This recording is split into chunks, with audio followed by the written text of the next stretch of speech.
गोविंद राधे जय हो। राधे गोविंद राधे गोपाल राधे गोविंद राधे गोपाल राधे गोविंद राधे गोपाल राधे राधे राधे गोविंद गोविंद राधे राधे राधे गोविंद राधे राधे राधे गोविंद गोविंद राधे राधे राधे गोविंद गोविंद राधे राधे गोविंद राधे राधे गोविंद राधे राधे गोविंद राधे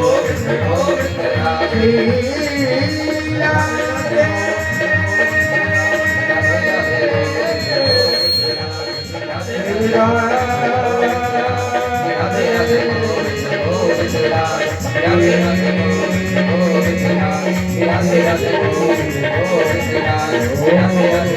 गोविंद राधे बोले राधा रानी सरकार की बाबा रामदेव की ताली कथा में इसलिए बजाते हैं कि वाणी जितना पवित्र हरि गुणगान करने में है, ताली उतना भगवान की सेवा करने में। ताली बजाते हैं तो हमें हाथ दिखाने की जरूरत किसी को नहीं पड़ती भगवान की कथा में, इसलिए ताली बजाने में संकोच नहीं करना चाहिए।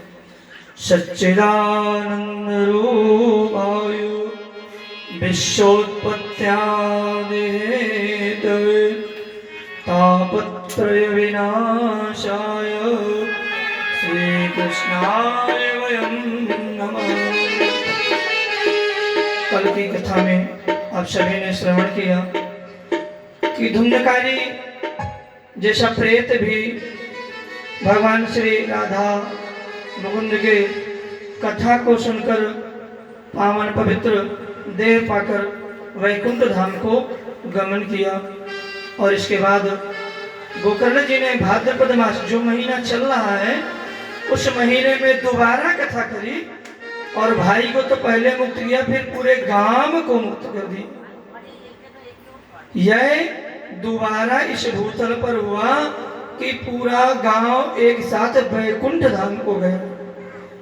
एक तो त्रेता में भगवान श्री रामचंद्र जी पूरे अयोध्या वासियों को अपने साथ वैकुंठ ले गए थे कि उसके बाद गोकर्ण जी पूरे गांव को ले गए। तो इतनी पतित पावनी श्रीमद् भागवत कथा ज्ञान गंगा में गोता लगाने को हम सभी को यहाँ पे बाबा रामदेव ने अपना सानिध्य प्राप्त करवाया। हम सभी उनके ऋणी हैं, आभारी हैं बाबा रामदेव के और राधा मुकुंद के।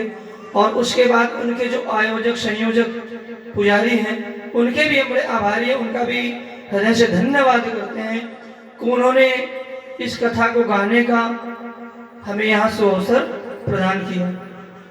जैसा भी इनसे बनता है अपनी टूटी फूटी वाणी से आपको श्रीमद् भागवत कथा श्रवण कराएंगे। बाकी तो सब बाबा के चरणों में समर्पित। धर्मा जन्मादस्य तो यानिता चाधे विद्यश्वराट तेने ब्रह्महृदाय आदि कवे मह्यन्ते यतशूरया तेजो वारिमथां यथा विनिमयो यत्तत्शिर्गो मृषा धाम्ना स्वेन रथता निरस्तकुहकं सत्यं परं धीमहि। वेदव्यास जी ने 4 वेद 6 शास्त्र 18 पुराणों की रचना की, पर किसी में झकार शब्द से पहला अक्षर जा से कहीं नहीं रखा उन्होंने। एक श्रीमद् भागवत कथा है जिसमें उन्होंने पहले झकार शब्द का प्रयोग किया है। जन्मादस्य तो जो जन्म से लेकर मृत्यु को पावन करने वाली श्रीमद् भागवत कथा है। श्री कृष्ण द्वैपायन वेदव्यास जी ने श्रीमद् भागवत जी की रचना करके जब श्री हरि नारायण प्रभु को दिखाई तो प्रभु ने पूछा कि इस ग्रंथ का नाम क्या है। वेदव्यास जी ने कहा भागवत। इसका अर्थ है भागवत प्रोक्तम भोक्तम, भगवान का कहा हुआ, जो भगवान ने अपने मुखारविंद से स्वयं कहा वह है भागवत।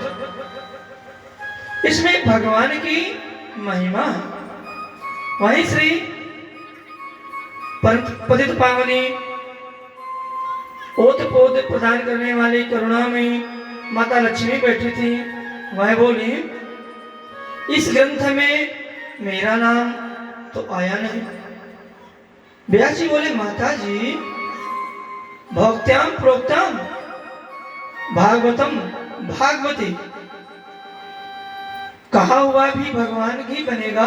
व्याकरण में इसके अनेक प्रकार, इस प्रकार आपका नाम भी आ गया। लक्ष्मी भी बोली, लक्ष्मी जी ने कहा ऐसा नहीं, स्पष्ट नाम आना चाहिए। तब वेदव्यास जी ने क्या किया, श्रीमद लगा दिया।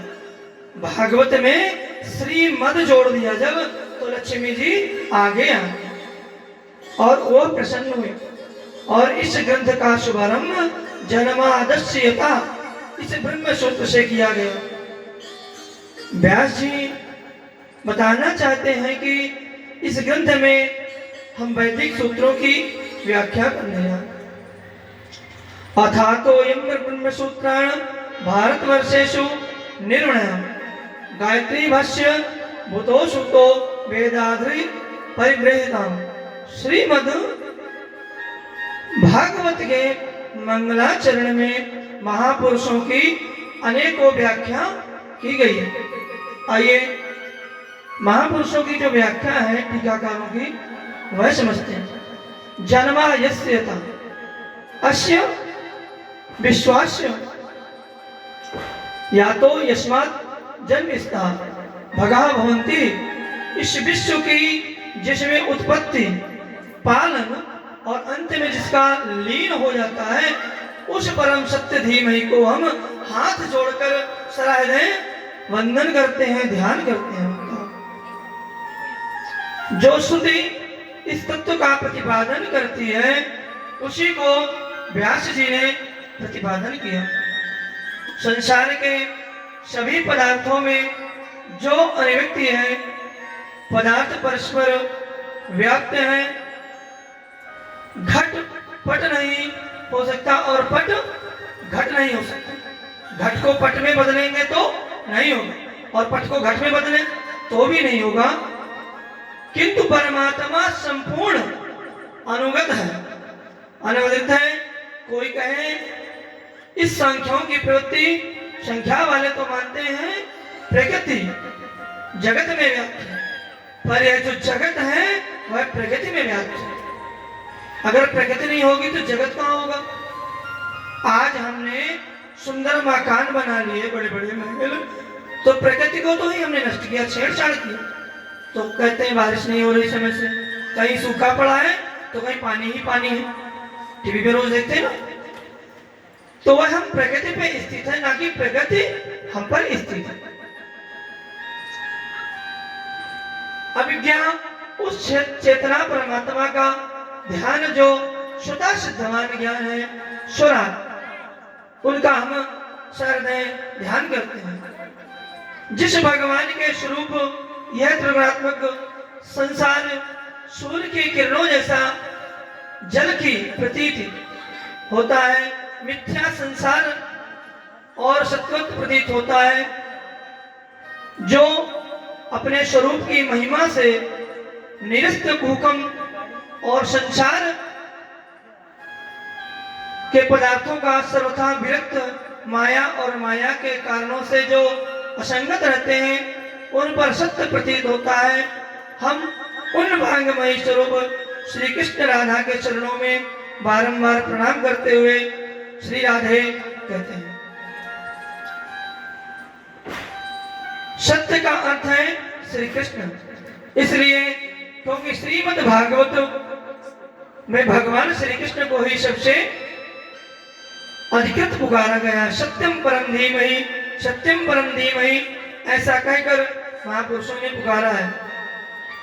जब देवकी माँ के गर्भ में भगवान विष्णु का आगमन हुआ तो देवता ने भगवान कृष्ण को स्तुति की और कहा, सत्यम परम धीमहि, आप ही सत्य हैं। सत्यम मृतम सत्य परम त्रिसत्यम, सत्यस्य योनिः निहितं च सत्ये, सत्यस्य सत्यं मृतं सत्यनेत्रं सत्यम अनंतं शरणं प्रपन्ना। तो देवताओं ने भगवान श्री कृष्ण को ही बार बार सत्य कहकर पुकारा, इसलिए सत्य स्वरूप श्री कृष्ण की वांगमयी झांकी का हम ध्यान करते हैं। जो भगवान अजन्मा आदि अंत से परे हैं, वे परम भक्तों को परमानंद प्रदान करने के लिए वसुदेव जी के घर में प्रकट हुए।